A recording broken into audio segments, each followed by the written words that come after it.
Celebrating 44 years on the air, Farm Week is a production of Mississippi State University Extension. Today on Farm Week, with the new stimulus bill signed, a breakdown on how some of that money's about to be spent. In Southern Gardening, Gary shows you how to light the fuse on a color explosion in your landscape.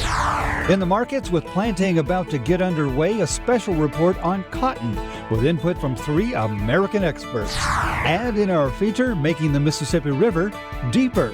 Farm Week starts right now.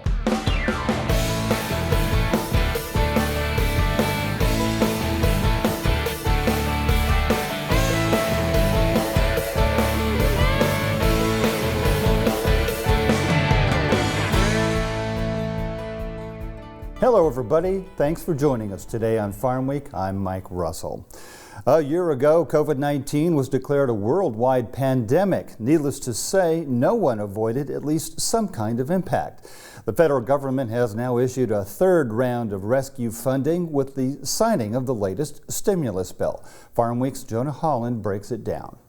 And I believe this is, and most people I think do as well, this historic legislation is about rebuilding the backbone of this country and giving people in this nation, working people, middle-class folks, people who built the country, a fighting chance. That's what the essence of it is. President Biden kept a late campaign promise to voters by signing a $1.9 trillion aid package targeted at relieving economic pain caused by the COVID-19 pandemic. The bill includes funding aimed at different segments of the economy. Most Americans will see a $1,400 payment in the next few weeks, and SNAP recipients will continue to receive additional help through September. To shore up restaurants, billions will be directed to keeping food businesses going until immunized Americans can return to eating indoors in large numbers. I think it's a shame that we all have to be here.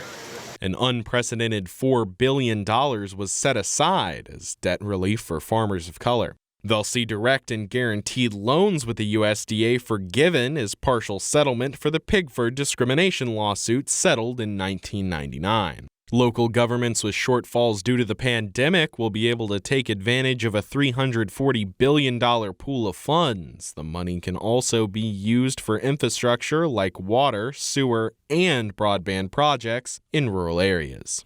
Rural hospitals and health care centers will also get a boost under the legislation, which provides $8.5 billion to cover expenses and lost revenue. Congress was under the gun to complete the vote on the bill.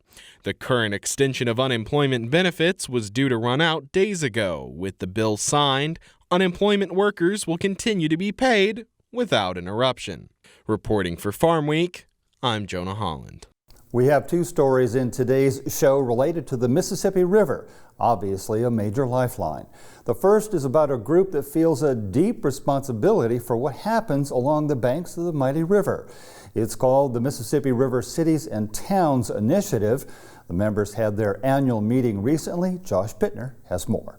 The renewed drive by the administration to arrive at a climate solution is something that we support in a broad sense, but that drive cannot leave middle America behind. For nearly a decade, the regional mayoral assemblage has promoted economic and environmental security for riparian communities along the crucial inland waterway and cultivated a bicameral congressional caucus able to champion policies beneficial to America's largest watershed.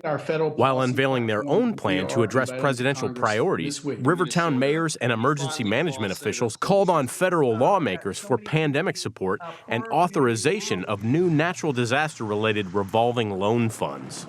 The conference coincided with a new report card from the American Society of Civil Engineers, which upgraded the nation's infrastructure to C- from a previous D+, largely due to bridge improvements. But some were quick to point out the disparity of a ubiquitous framework in use decades past recommended lifespans. 60% of the world's grain ships up and down that Mississippi River. We fear, as a consortium of mayors up and down the river that want to move all products to the world and continue to feed the world, that if we don't invest now in our lock and dam infrastructure, we may be too far behind the curve to catch up. Rivers are The importance of safeguarding an agricultural export market worth billions annually was evident, as were concerns over shipping competition from China and an expanded Panama Canal. Assembled mayors say federal action would accelerate private investment and bolster industries from farming to tourism and beyond. Pollution concerns, specifically the rising tide of chemicals from one-time use plastic products, also were a key component of the summit. Partners in academia, along with international and philanthropic interests, launched a smartphone application to crowdsource solutions. Dovetailing with federal climate ideals, the virtual event culminated with mayors signing a memorandum of common purpose with Ducks Unlimited. And here we go. CEO Adam Putnam says partnerships are essential, and those working the landscape can join his efforts with federal assistance. And DU really sees ourselves as a trusted partner to those farmers and ranchers to connect them with our partners at USDA to enroll them in those programs. We have more on the river coming up later in the show. In our Southern Gardening segment, we spend a lot of time talking about color. With Mississippi's rich soil and abundant water supply, it's easy to create an explosion of color. And with that, here's Dr. Gary Bachman with one of the most colorful flowers there is.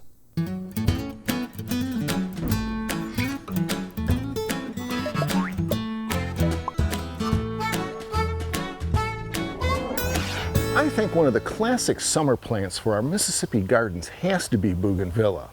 This tropical plant is perfect in a hanging basket or container on the porch and patio. Today's Southern Gardening is visiting Rivers Nursery for a good look at these plants that require little care and can return many years of enjoyment. These Bougainvillea baskets will develop long arching branches as the summer progresses. Be careful when handling because of the sharp thorns on the stems. The flowers are available in a variety of colors, but did you know they're not actually flowers? They're really modified leaves called bracts and have a papery texture and surround the white tubular flowers. Best growth is achieved by full sun exposure. These plants are also heavy feeders and will benefit from monthly applications of water-soluble fertilizer. But the plants actually require very little irrigation, so be careful not to overwater in between feedings. Bougainvillea will begin to bloom in the spring and fall. The flowers are produced in cycles of about 6 weeks, followed by a rest period. Bougainvillea can be pruned any time to keep the plant neat. Pruning after a flowering cycle will encourage branching, which leads to more flowers during the next bloom cycle. In the fall, Bougainvillea should be brought inside and placed in a window with high light for indoor flowering to brighten the winter months. The Rivers family brought this plant into the greenhouse many years ago, and look how it has grown into a Bougainvillea tree. I'm horticulturist Gary Bachman, and I'll see you next time on Southern Gardening. We'll take a short break right here, but stick around. Coming up in our Farm Week feature, an unusual story making the Mississippi River deeper. It's one of the most important rivers in the world, and now deeper water means bigger ships moving far more goods through it. Imagine being able to carry 500,000 more bushels of soybeans on one ship. And here's the kicker, it's good for the environment. A river deep, mountain high. That's coming up on Farm Week. Don't go away. At Mississippi State University, Extension is reaching beyond the college campus and impacting adult education. We're instructing agricultural professionals on the latest trends in research and technology, inspiring communities, empowering small businesses, and promoting the growth of healthy families where youth and adults can reach their fullest potential. The MSU Extension Service, sharing our vision for the future. ATVs are a ton of fun for people of all ages, but these powerful machines can also be a ton of trouble if safety guidelines aren't followed. Never carry more than one person on a single ride or four-wheeler. The four-wheeler can become unstable and very dangerous. ATVs are designed for off-road use only. Never drive one on a highway or any other paved surface, and always ride the right size machine at the right speed. This message brought to you by MSU Extension 4-H. It's a simple idea. Knowledge that transforms lives shouldn't be limited to those on a campus, but extended to any and all who want or need it, wherever they are. At Mississippi State University, we've been making that possible for more than 100 years through the MSU Extension Service. What began as an effort to extend the latest research to farmers has become something much more. Today, we're helping Mississippians from all walks of life, giving them the tools they need to build a brighter future. We're sparking the imagination of students around the state and inspiring the next generation of doctors. We're helping rural communities find their way to the internet and connect to the world at large. And we're teaching families how to lead healthier lives in ways both big and small. MSU is standing firm in its commitment to that one simple idea: extend the knowledge that transforms lives wherever they are. Time once again for the Farm Week Market Report. Zach's here with a special look at the cotton market. Zach? Thanks, Mike. More on that shortly. Market still slipping down a bit, some of that having to do with the uncertainty of the Brazilian harvest and simple market correction. In other words, prices appear too high when considering supply and demand. Let's take a look. Last week's biggest loss, soybeans by 20 cents. A year ago, that would be a big concern, but after the bullish past few months, it seems less dramatic. Last week's biggest gain, lean hogs. Seems the swine market's finding buyers and demand has gone up, albeit just a touch. This week, we're taking a deep dive into cotton. As you saw, prices dropping, but that's after a spike. Late last February, it was up to nearly 94 cents. This past WASDE report said lower production and ending stocks, both domestic and globally. So, what's the future for cotton? Will it lose acres or hold strong? I took a deeper look to see for myself. It's a crop that you plant because you always planted or because you love it. Cotton certainly has an uphill battle where it concerns climate, temperament, and many other factors. It's a crop that's difficult to grow, maintain, sensitive to weather changes, and on top of that, has few export markets, namely China and Turkey. That being said, advocates for U.S. cotton say this year is looking up. I look at the balance sheet first. I'm a balance sheet guy, and you like to try to calculate the production based on the yield, the acres. Then you take a look at the consumption and what we're going to do. It's gone from being extremely burdensome back in May to being what I would call adequate today. I think the price on the new crop at 77, 78 cents, it would be considered an inducement to plant if it was not for one other thing, and that would be the prices of the other row crops. And once you get out of West Texas, and let's just start at the Louisiana border with Texas, that would be the Sabine River.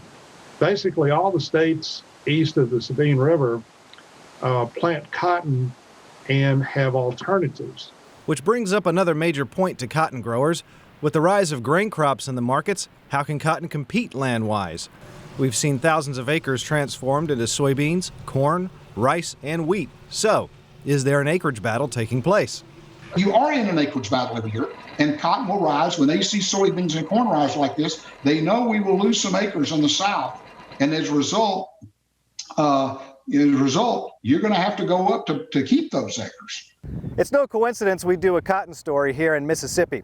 After all, it's an iconic crop to this state's history. At its peak 90 years ago, over 4 million acres of cotton were grown in the state. It's an important part of Mississippi heritage. One expert, a man you may have seen on Farm Week before, probably knows more about cotton than anyone else. O.A. Cleveland. Well, I'm a native Mississippian, grew up in Holmes County, Lexington, Mississippi, attended Mississippi State. Mr. Cleveland's been involved in the cotton market since the 70s. He's worked in D.C. with MSU Extension, Merrill Lynch, the New York Cotton Exchange, and with Farm Bureau to help producers learn more about the markets. So I sat down with him and asked about the major issues facing cotton producers these days. We've lost a great deal of acreage. I can go back to the time where we had really 2 million acres of cotton, and then we settled down to about 1.2 million. Thought that would be the end, and then we realized that probably we had the soil basis for about 800,000, but even at that we've slipped to 500,000 acres. we could very comfortably grow 850,000 on the soils that we have. Did most cotton farmers make their acreage decisions back in January? Well, they began making them probably in January or as early as October, so when they tilled the soil, cut the stalks down for the last time this past year. But the planting window is still open. It'll close for the most part in February. We've made most of those decisions, but at the margin we can still change them. It's been very beneficial for cotton to see that the final decision-making period doesn't occur until late February, early March, in that time period. Well, weather's always an issue. Were they able to wait until the last minute, or should they wait? Well, weather is definitely an issue, and we don't have so much waiting till the last minute. Certain ground preparation, certain fertilization practices require that you can plant cotton or you don't plant cotton, or you substitute for soybeans. Once you've gone so far in ground preparation, to some degree you're locked into either cotton or you're locked out of cotton. You know, the weather this year that we're most concerned about is in West Texas and the rolling plains of Texas, because they're in a major drought. You got some sections of South Texas, and South Texas becomes very important, certainly to the Mid-South, to the Mississippi grower, because the crop that they grow is very similar quality-wise to ours, so there's some competition there. But we're okay with weather right now. West Texas itself needs huge moisture. Well, if you're a cotton farmer, you have crop-specific equipment that you have to depend on, right? So if you're buying a new picker this year, are you committed to cotton, or can you plant something else? Well, you can plant something else, but I would say if you spend $700,000, $800,000 for a new cotton picker, you better start growing cotton this year. That's a lot of money. That's the problem with some growers and more growers over time. If you get into cotton, you're committed to it. You can't get in and out of cotton like you can grains. The equipment in grains is just not that expensive relative to cotton. Well, all things considered, how do you expect the industry to do this year? What we're seeing is that here since the 1st of January, we've seen prices for cotton scoot up higher than any other crop except soybeans. We'll maintain our acreage. We'll maintain our acreage in Mississippi. We'll maintain our acreage in the Delta. We may have a slight increase. I know grains, corn are going to be awfully strong, but cotton belt-wide, we're going to have a very nice acreage, but we need it. Demand is there. We're sitting today looking at prices of about 85 cents a pound basis the futures market. We had a meeting yesterday, and the marketing experts told us all to expect 95 cents. I was the low guy. I was only about 92, 93 cents. The other guys were 95, 96, 97 cents basis the December cotton futures contract. And that's what farmers look at when they begin to think about planting and as the year progresses. I think we've got an outstanding year. It seems on the national level, cotton still has a chance. And that's it for a deeper look into the markets. Looks like cotton could be bigger than expected this year, especially if demand keeps rising. I'll keep an eye on it. Thanks again to Mr. O.A. Cleveland for sitting down and filling us in. Mike? Thanks, Zach. Now for our second story on the Mississippi River. The governor of Louisiana says big money accounts for more than $750 billion of the nation's economy and supports nearly 2.5 million jobs. A project underway will likely add even more to everyone's bottom line. John Torpy has that story. A hurdle for shipping along the lower Mississippi River is being removed, and it is anticipated to provide benefits for businesses all along the aquatic superhighway. So we estimate that farmers could generate an additional $461 million every year, not because supply has changed, not because demand has changed, but just simply because the supply chain, our transportation system, is more economical and more efficient. The final stretch of the Mississippi River before it meets the Gulf of Mexico is home to some of the most important ports in North America. Producers of a vast array of commodities from across the country use the Mississippi River as an entry point to ship their products worldwide.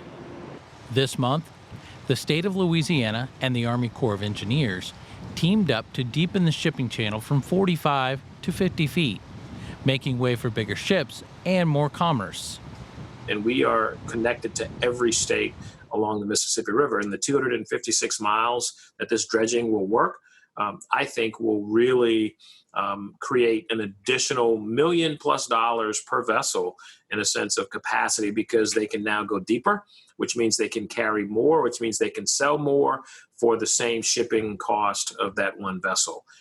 The Mississippi River Ship Channel Dredging Project comes with a price tag of just over $270 million. A majority of the bill will be paid with federal funds, but the state of Louisiana and a number of agricultural groups are sharing some of the costs. The Army Corps of Engineers calculates the work will pay for itself in 3 years. The project is expected to return $7.20 for every dollar spent constructing and maintaining the channel. Mike Steenhoek, executive director of the Soy Transportation Coalition, says the deeper channel will have far-reaching benefits for the rest of the country. And our analysis highlighted that you'll be able to put an additional 500,000 bushels of soybeans per vessel. You often find in some of these ocean vessels 2.4 million bushels of soybeans per vessel. This can easily push it up to 2.9 million bushels of soybeans by just going an additional 5 feet. And so you're just improving the economics of the supply chain. We estimate that's going to be a 13-cent per bushel savings. The project is expected to benefit the ports of Baton Rouge, Plaquemine, New Orleans, and the Port of South Louisiana by providing deep draft access to larger vessels currently moving through the newly expanded Panama Canal. We become uncompetitive and unreliable, and that hurts our farmers. And when you become uncompetitive, unreliable, they'll go someplace else. These countries that are buying our grain will find another place to buy it that's more reliable and more competitive.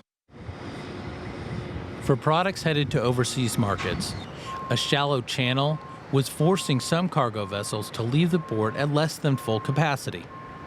According to Oakland, the smaller loads are costing shippers millions of dollars, depending on how much cargo has to be left on the dock. For ships coming into port, some cargo can be delayed due to the depth of the water in the channel. Heavier loads have to wait until it's safe to allow ships to navigate upriver. Now, what happens when a ship's coming in fully loaded at 45 feet? And there's a 40-foot restriction. You just got to stay outside for a number of days until the restriction is lifted and you can come in. We've had a ship that stayed outside the Mississippi River for 42 days at $25,000 a day. With the dredging project underway, Oakland is pleased his 3-year-old prediction for attracting new businesses to the area has come true. We have 17 new industries that are committed to coming into the Port District, and they will spend $23.2 billion building these new industries, which will be utilizing the river to import and export their product. From the mouth of the Mississippi River, the project will work its way north past New Orleans and stop at the port of Baton Rouge. Along the way, material pulled from the bottom of the channel will be used to help build up shorelines and restore wetlands. The Coastal Protection and Restoration Authority is advising the Army Corps of Engineers and the Louisiana Department of Transportation and Development on the best locations for additional material to be placed along the Pelican State's coastline. It passes through a very fragile environment that is coastal Louisiana that many folks are aware has been losing land at a tremendous rate. It's really a tragedy and a catastrophe of national significance. Nonetheless, that environment protects that transportation system through which it travels. And without our coastal wetlands, without our coastal ecosystem protecting that transportation system, it would be obviously a tremendous blow to the state, to the nation's economy. Haas estimates the project could produce enough material to restore 15,000 acres of coastal wetlands. Or when when we have a situation where we're dredging a lot of sediments, which of course would be the case in a Mississippi River deepening project. We want to be able to capitalize on that and use those to help build coastal wetlands that are good for the ecosystem, good for our environment, but again, in turn, good for our economy as they help protect that transportation system.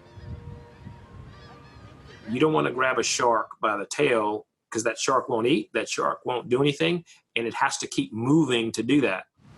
The lifeblood of our agricultural economy and our manufacturing and petrochemical world is about moving that product from one stage to the next, so each of those stages can compoundly add value. So I would tell you, we're all connected. I spoke to Louisiana's Secretary of Transportation and Development, Sean Wilson, interviewed for the piece you just saw. He says he has not seen many projects that have generated such interest up and down the Mississippi River. He says they're working on the final stretch of this $270 million project. Crews are relocating some pipeline right now, but they're accelerating their efforts and expect to meet the goal of finishing this deepening project sometime in late 2022. So that's where it stands right now. Well, next week, one of the premier events of the year, the 2021 Dixie National Sale of Junior Champions. It was year 52 of this beloved event, the grand finale for young people competing like crazy with more than 2,500 animals. You'll meet a couple of young ladies who epitomize responsibility, showmanship, competitive spirit, and persistence. The 2021 Dixie National Sale of Junior Champions, next time on Farm Week. Remember, if you missed a story, look for past episodes of Farm Week on our website at farmweek.tv, and don't forget to follow us on Facebook, Twitter, and YouTube as well. See you next week. Thanks for watching.